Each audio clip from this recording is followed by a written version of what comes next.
ইরানের শিয়া ইসলামী আদর্শের বিপ্লবী সরকারের বিরুদ্ধে দ্রুত ছড়িয়ে পড়েছে বিক্ষোভের আগুন। সেই আগুনে ঘি ঢালছে আন্তর্জাতিক চাপ। উভয় সংকটের মুখে দেশটির ধর্মীয় শাসক গোষ্ঠী ও সর্বোচ্চ নেতা আয়াতুল্লাহ আলী খামেনি এক গভীর সংকটে পড়েছেন।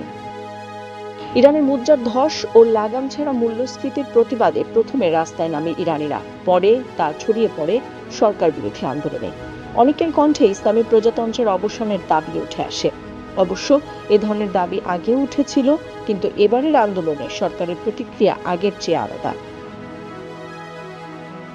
2009 সালে গ্রিন মুভমেন্ট কিংবা 2022 সালে নারী জীবন স্বাধীনতা অভ্যুত্থানে শাসক গোষ্ঠী যেভাবে দ্রুত দমন পীড়নে নেমেছিলেন, এবার তা হয়নি। বরং বর্তমান বিক্ষোভ যখন তীব্র হচ্ছিল, নিরাপত্তা বাহিনী ছিল ধীর গতিতে। নির্মম দমন নয়, প্রেসিডেন্ট মাসুদ পেজেশকিয়ান শুরুতে ব্যয় সংকোচনের সংস্কারের পথে হাঁটেন। দরিদ্রদের ভর্তুকির জন্য অর্থ জোগাড় করাই ছিল সরকারের লক্ষ্য। কিন্তু এই আপৎকালীন ব্যবস্থা টেকেনি।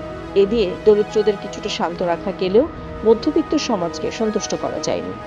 তাদের অনেকেই বর্তমান আন্দোলনে যোগ দিয়েছেন। অর্থনৈতিক অসন্তোষ থেকে শুরু হওয়া এই ক্ষোভ দ্রুতই রাজনৈতিক অভ্যুত্থানের রূপ নিয়েছে। শেষ পর্যন্ত 8 জানুয়ারি দেশ জুড়ে বিক্ষোভ ছড়িয়ে পড়ার পরই কড়াকড়ি আরোপ করে সরকার। ইরানের ক্ষমতাচ্যুত শাহ মোহাম্মদ রেজা পাহলভির নির্বাসিত ছেলে রেজা পাহলভির সমর্থকদের দাবি, তার আহ্বানে মানুষ রাস্তায় নেমে এসেছেন। এতে করে তার প্রতি সাধারণ মানুষের আস্থা প্রকাশ পেয়েছে।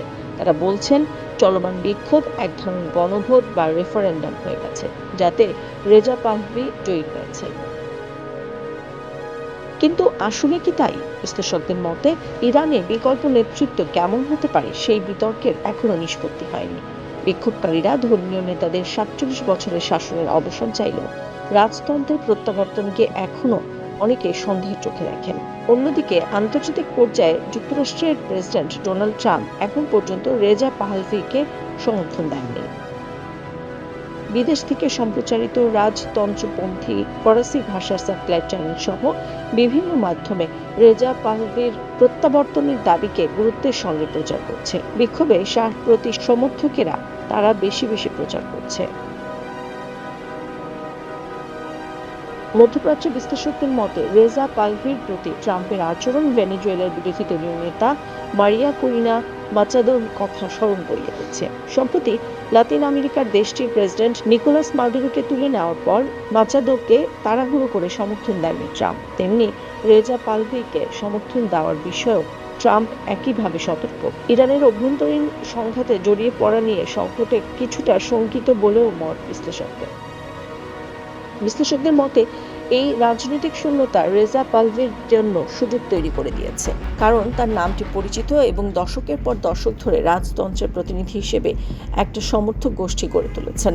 আন্তর্জাতিক গণমাধ্যমের তথ্য বলছে, আগামী মঙ্গলবার যুক্তরাষ্ট্রের ফ্লোরিডার অঙ্গরাজ্যের পাম বিচের ট্রাম্পের মালিকানাধীন রিসোর্ট মার আ লাগোতে একটি অনুষ্ঠানে রেজা পাহলভি উপস্থিত থাকার কথা রয়েছে। তবে রেজার প্রতিনিধিরা বলছেন, তার সঙ্গে ট্রাম্পের সাক্ষাতের বিষয়টি এখনো চূড়ান্ত হয়নি।